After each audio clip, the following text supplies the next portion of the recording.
Hello, women of the Channel Leadership Network. Welcome to another Woman of the Week. I'm Jackie Rives, your community leader. And today I'm pretty excited that I finally get to meet Tina Fisher, Vice President of Vendor Management for D&H. Welcome, Tina. I'm so glad that you're here. Hi, Jackie. Thank you so much for having me. Happy to be here. Awesome. All right. Well, let's start off with the icebreakers. We'll go with where do you live and where did you grow up if that's different? So I live in Harrisburg, Pennsylvania, and I actually grew up here in Harrisburg, Pennsylvania. So born and raised, haven't moved. Love the area. You know, I started at D&H quite some time ago, which I'm sure we'll talk about through this interview a little bit more. But my family's here. My career and my, the company that I've worked for 30 plus years is here. So it's kept me here. Oh, that's very nice. I actually grew up in Pennsylvania, so very cool.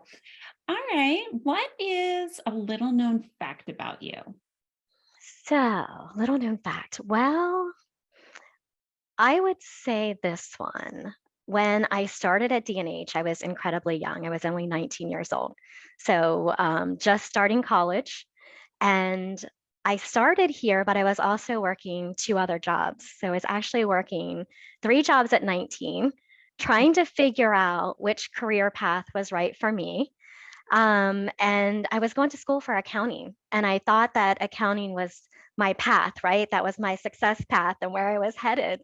And I interviewed at D&H and started here, and started to learn all about technology, and just was so intrigued by it that became my full-time job.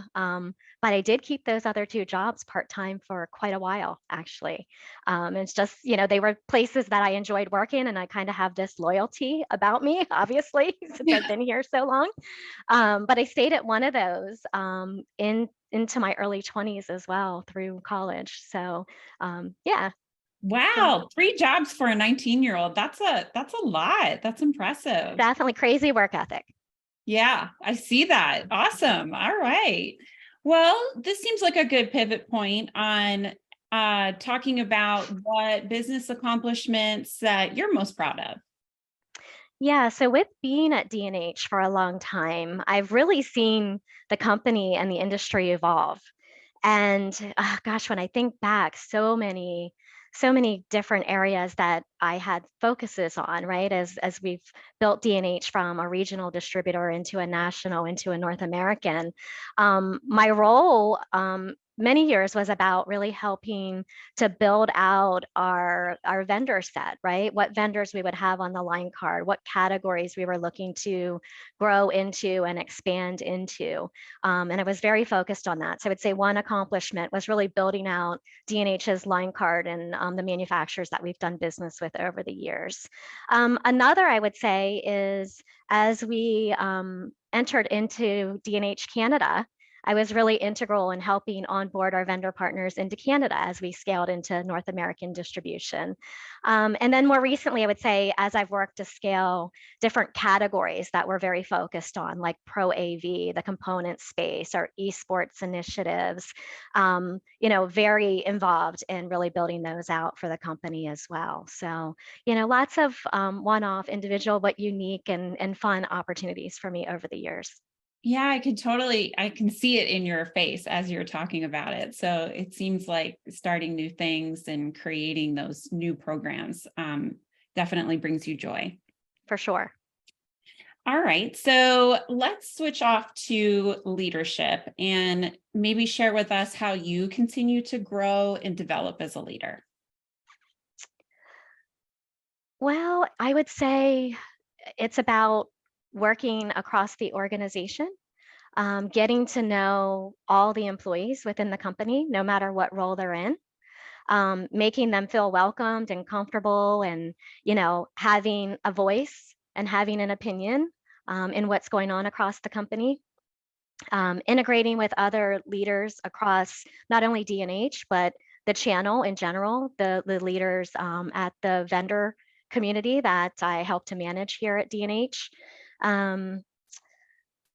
putting yourself out there, going to events, attending industry events, attending vendor events. It's really important, I think, as a leader to keep yourself out there, keep yourself present, focusing on being out there in social, on LinkedIn, and interfacing with all those, folks that you've met on and off over the years, I think is still really important. I love that. Especially, that you're mentioning, the important aspect of social, because, huge companies. So extending those relationships outward and finding community in spaces like that are so important, I'm seeing. Yeah, for sure they are. All right. This is one of my favorite questions. And I always think it's a fun one because it's the word balance, we'll leave it at that. But I always get some good tips out of it from everyone that I ask. So what do you do to protect or kind of create that work and life balance? You have to, I found this, I didn't find this in my early years. I wasn't great about it in the early years, right? It was so focused on, building a career path, and, that point in my life was a little bit different. But I would say as you grow and you age and you evolve in your career, you have to take the time. You have to kind of find that time to balance, work and life and family and friends and all those things that maybe early in your career path you didn't take the time for. And I think you find this pivotal moment, in your life where you're like, wait a minute, I'm missing out on things. So you have to take a step back, right? And you have to kind of course correct yourself and find the time, and even personally, like, find the time, spend time with your parents, spend time with your girlfriends, and make the time and make it reoccurring like you do in your work life, so you don't let too much time go by that you're not interfacing and focusing on others that are important in your life as well.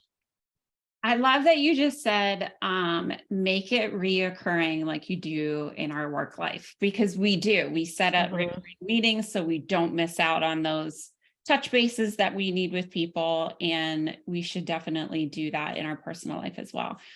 I definitely was the same trap of, career until it was like, wait, I'm missing out on, the million things in elementary school that they do. And then, sports and, getting to races and whatever. Yeah. The case being, everybody's looks different. But I love that you said, making the time, because we have the time. It's just, where are we prioritizing? Sure. And, the one thing that came out of the COVID environment is that things are different now too. And we are now all working in a hybrid model. So I think companies have been more flexible around, having that work-life balance a little bit more than we've ever had before. And I think that's important too, to use your time wisely. And if, you have to take an hour to help your child, if you were schooling from home or something like that, then, me and my team, that we may work an hour later in the evening, which is, you have that flexibility now, which is a little bit different. Yeah, I totally agree with you. I think it also became a little bit normal to have uncomfortable conversations that we maybe otherwise wouldn't have brought up before. But like at the end of the day, we're all humans. And I think that's definitely taught us that, like, okay, yes, you have a family, I have a family, or I have these priorities, you have these priorities. So. No doubt about it. And we definitely brought life into work, right? With everyone on video from home for the longest time. And you're just getting more comfortable around it for sure. Yeah, I love that. Great advice. Okay, I think we have time for one more. So what characteristics do you possess that make you an effective leader? Attentiveness. Really take the time to pay attention, whether it's to my team, whether it's to co-owners at D&H, whether it's to vendor partners we're doing business with, taking the time to really hear them out, understand what it is they're looking to accomplish, understand their challenges, the opportunities, and really digging in with them on that, asking questions and just paying attention, right? Listening to them. And then after the fact, doing what you say you're going to do. follow through, right? It's always important, I think, there to follow through, as a leader. So I would say that's definitely one of those qualities that stands out and that I recommend as a leader. That sometimes we don't step back and think about it, but it's an important one for sure. Loyalty, I would say, is another. Obviously, it was part of what we discussed here. Being here at D&H for 31 years, being loyal to the company you work for, being loyal to your team, to the vendors, and being trustworthy, right? Having the trust and the confidence in conversations. Sometimes having those tough conversations in business is always important. That you trust each other to be able to put the goods and the bads on the table and to work through things that that may come up in business. Tina, I have only spent a few moments with you, but each one of those characteristics that you just said, I already saw in you during this interview. So I couldn't agree with you more. I mean, just from the way you were talking about getting to know employees and, that's listening, that's, taking the time to pay attention and, that loyalty, of course, you've been with D&H since 19, which is amazing.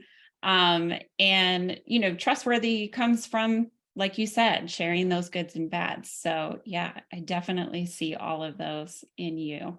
Yeah, thank you.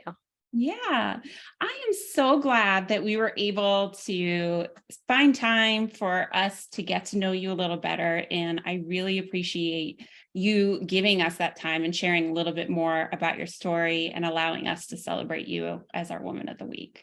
Sure. Well, thank you for having me. I really appreciate it. I'm so excited. All right.